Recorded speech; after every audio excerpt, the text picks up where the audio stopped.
Oh hi guys, ഇന്നത്തെ video നമുക്ക് നോക്കാം സാംസങ് ഗാലക്സി S21FE എങ്ങനെയാണ് വെർട്ടിക്കൽ സ്ക്രോളിംഗ് ചെയ്യാന്ന്. അപ്പോൾ ഇതിൻ്റെ അടുത്ത് സാംസങ് ഗാലക്സി S21FE അല്ല, ഫോർ എക്സാമ്പിളിന് വേണ്ടിയിട്ടാണ് ഞാൻ കാണിച്ചു തരുന്നത്. ഇപ്പോൾ നമ്മൾ നമ്മുടെ സാംസങ്ങിൻ്റെ ഫോണിൽ എങ്ങനെയാണ് ഹൊറിസോണ്ടൽ സ്ക്രോളിംഗ് ആണ് ഇങ്ങനെ ചെയ്യാറ് നമ്മൾ.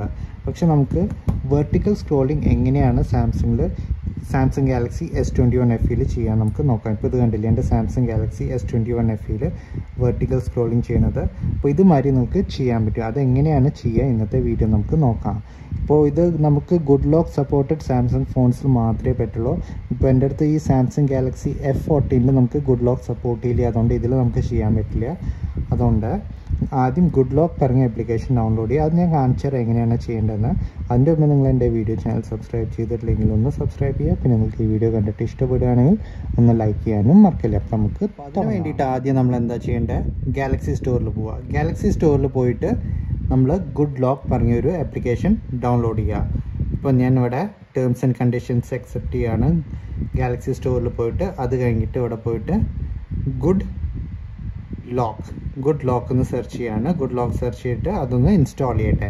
ഇൻസ്റ്റാൾ ചെയ്ത് കഴിഞ്ഞിട്ട് എന്താ ചെയ്യേണ്ടത് ഞാൻ പറഞ്ഞുതരാം. അപ്പോൾ നമ്മുടെ ഗുഡ് ലോക്ക് ആപ്ലിക്കേഷൻ ഇൻസ്റ്റാൾ ആയി കഴിഞ്ഞിട്ട് നമുക്കതൊന്ന് ഓപ്പൺ ചെയ്യാം. ഓപ്പൺ ചെയ്യുമ്പോൾ നമുക്ക് കുറേ ഓപ്ഷൻസ് കാണും, like home up, theme park, Wonderland, അത് കുറേ ഓപ്ഷൻസ് കാണും. അതിൽ നമുക്ക് ആവശ്യമുള്ള സാധനം ഏതാ, ഹോം അപ്പിൻ്റെ ഇവിടെ ഇങ്ങനെ ഡൗൺലോഡിൻ്റെ ഒരു ചിഹ്നം കാണാനില്ല, ബിക്കോസ് ഞാൻ ഓൾറെഡി ഡൗൺലോഡ് ചെയ്ത് വെച്ചുകൊണ്ടാണ് ഇവിടെ കാണിക്കാത്തത്. ഇവിടെ ക്ലിക്ക് ചെയ്തിട്ട് നമുക്ക് ഹോം അപ്പ് ഡൗൺലോഡ് ചെയ്യാം. ഡൗൺലോഡ് ചെയ്ത് കഴിഞ്ഞിട്ട് സെലക്ട് ചെയ്ത് കഴിഞ്ഞിട്ട് ഹോം അപ്പ് ഒന്ന് ഓൺ ആക്കി കഴിഞ്ഞിട്ട് നമുക്ക് ഹോം സ്ക്രീനിൽ പോകാം. ഹോം സ്ക്രീനിൽ പോയി കഴിഞ്ഞിട്ട് ഇവിടെ നമുക്ക് കുറേ ഓപ്ഷൻസ് കാണാൻ കിട്ടും. അപ്പോൾ ആദ്യത്തെ ഓപ്ഷൻ എന്താ, ഹോം സ്ക്രീൻ ഗ്രിഡ് പറഞ്ഞാൽ ഹോം സ്ക്രീനിൽ ഏതൊക്കെ ആപ്ലിക്കേഷൻസ് ഉണ്ട് അതിൻ്റെ സൈസ് നമുക്ക് എത്ര വയ്ക്കണം അത് നമുക്ക് ഇവിടെ സെലക്ട് ചെയ്യാൻ പറ്റും.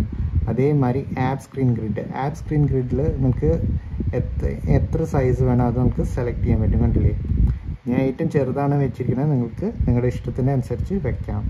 അതേമാതിരി നമുക്ക് ഫേവറേറ്റ് മാക്സ് കൗണ്ട്. അപ്പോൾ നമ്മൾ ഈ വെർട്ടിക്കൽ സ്ക്രോളിംഗ് ഓൺ ആക്കുമ്പോൾ വീഡിയോൻ്റെ മുമ്പ് ഞാൻ കാണിച്ചില്ലേ, നമുക്ക് 5 ആപ്ലിക്കേഷൻ പ്രയോറിറ്റി ആപ്പായിട്ട് കിടക്കുന്നത്, അത് നമുക്ക് ഇവിടെ സെറ്റ് ചെയ്യാൻ പറ്റും. നമ്മൾ എപ്പോഴും ഇടയ്ക്കിടയ്ക്ക് യൂസ് ചെയ്യുന്ന ആപ്ലിക്കേഷൻ അവിടെ വന്ന് കിടക്കും. അപ്പോൾ നമുക്ക് സ്ക്രോൾ ചെയ്തിട്ട് തരേണ്ട ആവശ്യമില്ല. നമുക്ക് 9 ആപ്ലിക്കേഷൻ അങ്ങനെ വെക്കാൻ പറ്റും. ഓക്കെ, അപ്പോൾ ഇതൊക്കെയാണ് ഇതിൻ്റെ ഫീച്ചേഴ്സ്. ഇനി എന്താ നമ്മൾ ചെയ്യേണ്ടത്, ഇതൊക്കെ ആദ്യം സെറ്റ് ചെയ്ത് വെച്ച് കഴിഞ്ഞിട്ട് ഈ ആപ്പ് ലിസ്റ്റ് പറഞ്ഞിട്ടൊരു ഓപ്ഷൻ ഉണ്ട്, അതൊന്ന് എനേബിൾ ചെയ്യാം. ഞാൻ ഇവിടുന്ന് എനേബിൾ ചെയ്യട്ടെ. എനേബിൾ ചെയ്ത് കഴിഞ്ഞിട്ട് നമുക്കൊന്ന് ബാക്ക് പോയി കഴിഞ്ഞിട്ട് നമുക്ക് കണ്ടില്ലേ, എല്ലാ ആപ്ലിക്കേഷൻ നമുക്ക് വെർട്ടിക്കൽ സ്ക്രോളിംഗ് ചെയ്യാൻ പറ്റും. ഇപ്പോൾ 5 ആപ്ലിക്കേഷൻ കണ്ടില്ലേ, നമ്മൾ ഇടയ്ക്കിടയ്ക്ക് യൂസ് ചെയ്യുന്ന ആപ്ലിക്കേഷൻ ഇവിടെ വന്ന് കിടക്കും. ഇപ്പോൾ ഞാൻ ഇവിടെ ഒന്നും യൂസ് ചെയ്യാത്തതുകൊണ്ടാണ് ഇവിടെ ഇങ്ങനെ കാണിക്കുന്നത്. നമുക്ക് നമ്മുടെ യൂസേജിനനുസരിച്ച് ആപ്ലിക്കേഷനൊക്കെ ഇവിടെ പ്രയോറിറ്റി ആപ്പിൽ വന്ന് കിടക്കും, ഇടയ്ക്കിടയ്ക്ക് യൂസ് ചെയ്യുന്ന ആപ്ലിക്കേഷൻ. അപ്പോൾ ഇതുമാതിരി നമുക്ക് നിങ്ങളുടെ സാംസങ്ങിൻ്റെ ഫോണിൽ വെർട്ടിക്കൽ സ്ക്രോളിംഗ് എനേബിൾ ചെയ്യാം. ഈ വീഡിയോ കണ്ടിട്ട് നിങ്ങൾക്ക് ഹെൽപ്ഫുൾ തോന്നുകയാണെങ്കിൽ ഈ വീഡിയോ ഒന്ന് ലൈക്ക് ചെയ്യുക, ഷെയർ ചെയ്യുക, സബ്സ്ക്രൈബ് ചെയ്യുക. താങ്ക്